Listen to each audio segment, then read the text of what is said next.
Students, നമ്മൾ discuss ചെയ്യുന്നത് ഇത് മാനേജറൽ എക്കണോമിക്സ് ഫസ്റ്റ് ചാപ്റ്ററാണ്. അതിൽ നമ്മൾ മാനേജറൽ എക്കണോമിക്സ് ആണ് ഡിസ്കസ് ചെയ്തുകൊണ്ടിരിക്കുന്നത്. അത് നെക്സ്റ്റ് പാർട്ടിലേക്ക് പോവാണ്. Relationship of managerial economics with other subjects. നമ്മൾ പറഞ്ഞിട്ടുണ്ട് മാനേജറൽ എക്കണോമിക്സ് എന്ന് വെച്ചാൽ മൾട്ടി ഡിസിപ്ലിനറി ആണ്. ഒരുപാട് സബ്ജക്ട്സ് ഇതിൽ റിലേറ്റ് ചെയ്തിട്ടുണ്ട്. അതിൽ ചില സബ്ജക്ട്സിനെ പറ്റിയാണ് മാനേജറൽ എക്കണോമിക്സ് ആയിട്ട് റിലേറ്റ് ചെയ്യപ്പെടുന്ന ചില സബ്ജക്ട്സാണ് നമ്മളിവിടെ ഡിസ്കസ് ചെയ്യാൻ പോകുന്നത്. ഓക്കെ, ഫസ്റ്റ് തന്നെ വരുന്നത് വിത്ത് മൈക്രോ എക്കണോമിക്സ്. മൈക്രോ എക്കണോമിക്സിൽ എങ്ങനെയാണ് മാനേജറൽ എക്കണോമിക്സ് ഡീൽ ചെയ്യുന്നത്? In fact managerial economics is A branch of micro economics. Managerial economics എന്ന് വെച്ചാൽ ശരിക്കും പറഞ്ഞാൽ മൈക്രോ എക്കണോമിക്സിൻ്റെ ഒരു ബ്രാഞ്ച് തന്നെയാണ്. അതിൻ്റെ ഒരു പാർട്ട് മാത്രമാണ് ശരിക്കും ഇത് മാനേജറൽ എക്കണോമിക്സ്.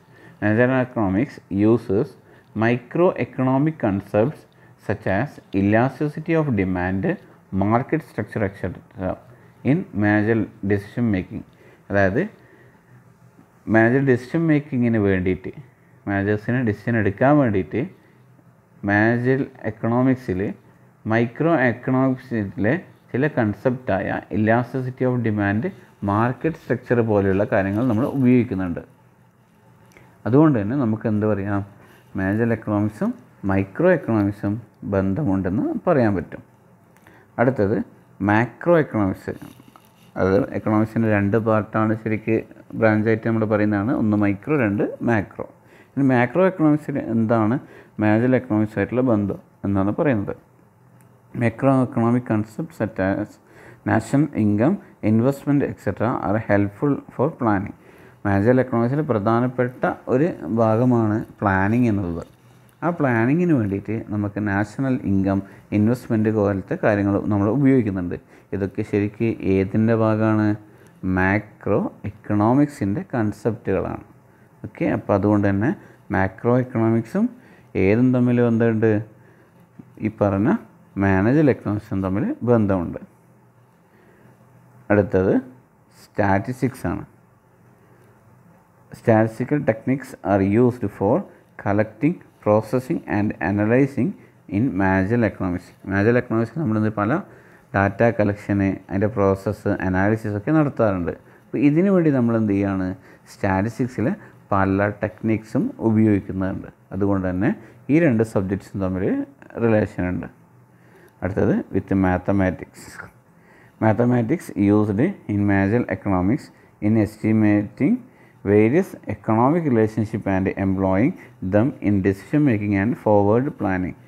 അതായത് വ്യത്യസ്ത മാനേജറൽ എക്കണോമിക്സ് എന്ന ടേമിൽ, മാനേജറൽ എക്കണോമിക്സ് എന്ന സബ്ജക്റ്റിൽ വ്യത്യസ്ത എക്കണോമിക് റിലേഷൻഷിപ്പ് ഡെവലപ്പ് ചെയ്യാനും അതിൻ്റെ ബേസിൽ ഡിസിഷൻ എടുക്കാനും പ്ലാൻ ചെയ്യാനും മാത്തമാറ്റിക്സ് ഹെൽപ്ഫുള്ളാണ്. അതായത് മാത്തമാറ്റിക്സിലെ പല ടെക്നിക്സും നമ്മൾ എന്ത് ചെയ്യാന്ന് ഡിസിഷൻ മേക്കിങ്ങിന് ആവശ്യമായിട്ടും ഉപയോഗിക്കുകയാണ്. അടുത്തത് വിത്ത് അക്കൗണ്ടിങ്. അതായത് the accounting information provides a basis for the manager in decision making and forward planning. Forward planning അല്ലെങ്കിൽ പ്ലാൻ ചെയ്യാനും ഡിസിഷൻ എടുക്കാനും ഒരു ബേസിക് ഇൻഫർമേഷനായിട്ട് നമ്മൾ എടുക്കുന്നതാണ് അക്കൗണ്ടിങ് ഇൻഫർമേഷൻസ്. അതായത് അക്കൗണ്ടിങ് ഇൻഫർമേഷൻ യൂസ് ചെയ്തുകൊണ്ട് മാനേജേഴ്സ് ഡിസിഷൻ എടുക്കാനും പ്ലാൻ ചെയ്യാനും ഹെൽപ്ഫുള്ളാണ്. അപ്പോൾ അതുകൊണ്ട് തന്നെ മാനേജറൽ എക്കണോമിക്സും അക്കൗണ്ടൻസിയും റിലേഷൻസിലാണ്. Next with operations research. Operation research is the application of mathematical and statistical techniques in solving business problem.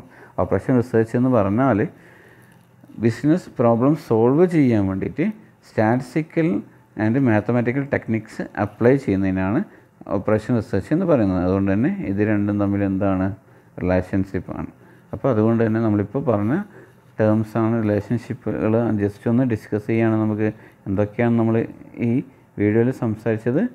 Managerial എക്കണോമിക്സും first തന്നെ മൈക്രോ എക്കണോമിക് തമ്മിലുള്ള റിലേഷൻഷിപ്പ്, സെക്കൻഡ് മാക്രോ എക്കണോമിക് തമ്മിലുള്ള റിലേഷൻഷിപ്പ്, തേർഡ് സ്റ്റാറ്റിസ്റ്റിക്സ് തമ്മിലുള്ള റിലേഷൻഷിപ്പ്, ഫോർത്ത് മാത്തമാറ്റിക്സ് തമ്മിലുള്ള relationship, പിന്നെ fifth accounting and last നമ്മൾ പറഞ്ഞത് research, operation research തമ്മിലുള്ള relationship. അപ്പോൾ ഇത്രയും കാര്യങ്ങളാണ് ഈ വീഡിയോ ഡിസ്കസ് ചെയ്തത്. ഇത് നിങ്ങൾക്ക് എല്ലാവർക്കും മനസ്സിലാവുമെന്ന് കരുതുന്നു.